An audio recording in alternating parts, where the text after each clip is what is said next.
ചിച്ചുക്കുട്ടി ഇന്ന് എണീറ്റ് വന്നപ്പോഴേക്ക് അമ്മേ പായസം വേണം പായസം വേണമെന്നാണ് പറഞ്ഞത്. അപ്പോൾ ഏതോ ഒരു സിനിമയിൽ സിദ്ദിഖ് പറയുന്ന കണക്ക് കുഞ്ഞുങ്ങൾ എന്തെങ്കിലും ആഗ്രഹം പറഞ്ഞ് അങ്ങ് സാധിച്ചു കൊടുക്കണമെന്നല്ലേ. അപ്പോൾ സാധിച്ചു കൊടുക്കാമെന്ന് വെച്ചാൽ അങ്ങനെ നോക്കിയപ്പോൾ അണ്ടിപ്പരിപ്പ് മുന്തിരി ഒഴിച്ച് ബാക്കി സാധനങ്ങളെല്ലാം ഇരിപ്പുണ്ട്. അപ്പോൾ തട്ടിക്കൂട്ടൊരു പായസം റെഡിയാക്കാമെന്ന് വെച്ച്. ചിച്ചു ആണെങ്കിൽ ഒരു പായസ കുതിച്ചയാട്ടോ. ചിച്ചു മാത്രമല്ല, ചിച്ചുവിൻ്റെ അച്ഛനും. അപ്പോൾ ഉണ്ടാക്കി കഴിയുമ്പോൾ ചിച്ചുവിന് സന്തോഷമാവും, കൂടെ അച്ഛന് സന്തോഷമാവുമല്ലോ എന്നുള്ള രീതിയിൽ ഞാൻ പായസം ഉണ്ടാക്കാൻ പോവാട്ടോ. അപ്പോൾ അതാണ്ട് നമ്മൾ ചവ്വരി വെള്ളത്തിലിട്ട് റെഡിയാക്കിയിട്ടുണ്ട്. പിന്നെ നട്ട്സ് ഒന്നും ഇല്ലാത്തത് കൊണ്ട് ഞാൻ ബദാം എടുത്ത് കട്ട് ചെയ്ത് ഇതാക്കി. പക്ഷേ ബദാം മൂപ്പിച്ചപ്പോൾ കുറച്ച് മൂപ്പ് കൂടിപ്പോയി, ഒരു കുറച്ച് കരിഞ്ഞ പോലെ ആയിരുന്നു. എങ്കിലും സാരമില്ല, അഡ്ജസ്റ്റ് ചെയ്യാൻ പറ്റിയായിരുന്നു. അങ്ങനെ പാനിലേക്ക് നെയ്യ് ഒഴിച്ച് നമ്മൾ ബദാം ഇട്ടോ. പക്ഷേ ഇതിന് ഞാൻ അതിനകത്ത് നിന്ന് എടുത്തപ്പോൾ കളറ് കുഴപ്പമില്ലായിരുന്നു, ഇരുന്ന് അങ്ങ് ഇതായിപ്പോയതാട്ടോ.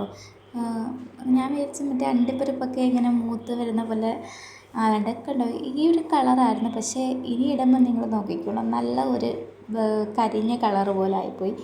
പിന്നെ ഞാൻ ആ പാനിലേക്ക് റോസ്റ്റഡ് ബ്രഹ്മസോലയായിരുന്നു, റോസ്റ്റ് ചെയ്ത് തന്നെ ആയിരുന്നെങ്കിൽ ആ നെയ്ക്കകത്തിട്ട് ഒന്നും കൂടെ ഒന്ന് റോസ്റ്റാക്കി. അപ്പുറത്തെ സൈഡിൽ പാല് തിളയ്ക്കുന്നുണ്ടല്ലോ, പിന്നെ അതിലേക്കിട്ട് മിക്സ് ചെയ്ത് നമ്മൾ പിന്നെ എന്താ ഇനി ഇടുന്നത്, ഇത് തിളച്ച് വരുമ്പോഴേക്ക് ഒന്ന് എന്തായിരുന്നു ചവ്വരി ഇട്ട് റെഡിയാക്കി. അപ്പോഴേക്ക് അപ്പുറത്തുനിന്ന് വിളിയാട്ടോ, പായസം റെഡിയായോ പായസം റെഡിയായോ എന്ന് ചോദിച്ച്. ഒരു സമാധാനവും തന്നില്ല എനിക്ക്, ഞാനിത് ഉണ്ടാക്കിക്കൊണ്ടിരുന്നത്. അപ്പം പിന്നെ അതാ ഏലക്ക ഇട്ടു കേട്ടോ. ഏലക്ക ഇടുന്ന ഇവിടെ ഒരാൾക്ക് ഇഷ്ടമല്ല. പിന്നെ നമുക്ക് പായസത്തിൽ ഏലക്ക ഇടാതെ പായസം ആവില്ലല്ലോ. അങ്ങനെ താണ്ട് കുട്ടിക്ക് ക്ഷമ നശിച്ചതാണ്ട് കസേരയൊക്കെ ഇട്ടുകൊണ്ട് കയറട്ടെ, എടുക്കെന്ന് പറഞ്ഞു എന്നോട്. ഞാൻ അമ്മ ഇത് ചെയ്യുവാന്ന് പറഞ്ഞതിന് കസേരയൊക്കെ എടുത്തുകൊണ്ട് വന്നിന്ന് നോക്കുക. പിന്നെ ഞാൻ വഴക്കൊക്കെ പറഞ്ഞ് ഓട്ടിച്ച്. അങ്ങനെ താണ്ട് ഞാൻ അവസാനം ഇച്ചിരി പാല് മാറ്റി വെച്ചായിരുന്നു അവസാനം ഒഴിക്കാനായിട്ട്.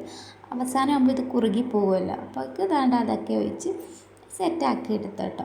പക്ഷെ കൊള്ളാമായിരുന്നു കേട്ടോ. തട്ടിക്കൂട്ട് പായസമാണെങ്കിലും എനിക്ക് അടിപൊളിയായിട്ട് ഇഷ്ടപ്പെട്ട്, പിന്നെ ഏട്ടനും ഇഷ്ടപ്പെട്ടിട്ടുണ്ടായിരുന്നു.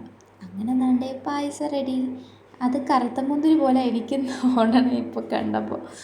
അപ്പോൾ അതാണ്ട് പിന്നെ മീൻ കൊണ്ടുവന്നിട്ടുണ്ടായിരുന്നു കേട്ടോ. നമ്മൾക്ക് ഇവിടുന്ന് ഫ്രഷ് മീൻ കിട്ടും. അപ്പോൾ അവർ വാട്സപ്പിൽ നമുക്ക് മെസ്സേജ് ഇടും, അങ്ങനെ പോയി വാങ്ങിച്ചതാണ്.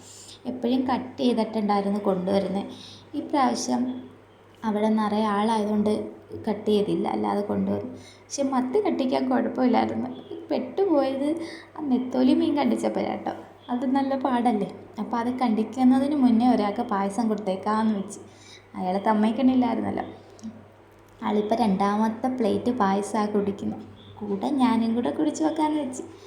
അങ്ങനെ കുടിച്ച് നോക്കിയപ്പോൾ നല്ല ടേസ്റ്റ് ഉണ്ടായിരുന്നു. ഇനി നമുക്ക് അംഗത്തിലോട്ട് കിടക്കാം. മത്തി ഞാൻ പെട്ടെന്ന് സെറ്റാക്കി കേട്ടോ. മത്തി നല്ല ഫ്രഷായിരുന്നു. പിന്നെ നെത്തോലിയിലാണ് പാടുപെട്ടത്. പിന്നെ എനിക്ക് മീൻ വെട്ടാൻ പണ്ട് ഭയങ്കര ഇഷ്ടമായിരുന്നു.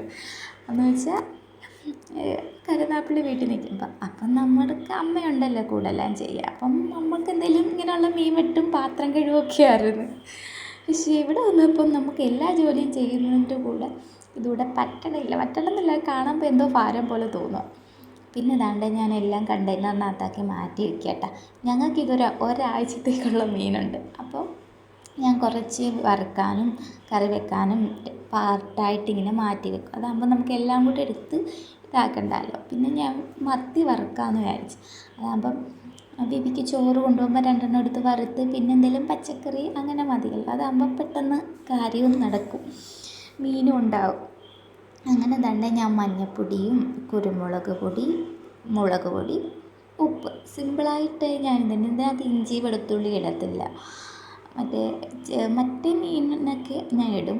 ഇതിലാകുമ്പോൾ നമ്മുടെ ചാളയുടെ ഒരു ഫ്ലേവറൊക്കെ സിമ്പിളായിട്ട് ചെയ്യുമ്പോഴാണ് എനിക്ക് ടേസ്റ്റ് തോന്നാറ്. അങ്ങനെ പിന്നെ അതാ കുറച്ച് കറിവേപ്പിലയും തൂവി നമ്മളിത് അങ്ങ് കണ്ടെയ്നറിനകത്താക്കി മാറ്റി വെക്കും. ഇതാകുമ്പോൾ എളുപ്പമാട്ടോ. അങ്ങനെ പിന്നെ ഇതെല്ലാം കണ്ടെയ്നറിനകത്താക്കി വെച്ചു. ഇനി രാത്രിയിലത്തേക്ക് ഓട്സാണ്, അതുകൊണ്ട് വലിയ പണിയൊന്നുമില്ല. അപ്പോൾ ഇനി ഇവിടെ എല്ലാം അവിടെ എല്ലാം തുടച്ച് കഴിഞ്ഞാൽ പണി കഴിഞ്ഞ് ഓട്സ് കാച്ചി വെച്ചാൽ മതി. അപ്പോഴേക്ക് ബേബി വരുമ്പോഴേക്ക് നമുക്ക് ഓട്സ് കാച്ചാൽ മതിയല്ലോ എന്ന രീതിയിൽ പിന്നെ ഞാനിവിടെ എല്ലാം തുടച്ച് വൃത്തിയാക്കുവാണ്. അങ്ങനെ പായസം കുടിച്ച് ചിച്ചു ഹാപ്പി. അപ്പോൾ ഇത്രയേ ഉള്ളൂ. Tata bye.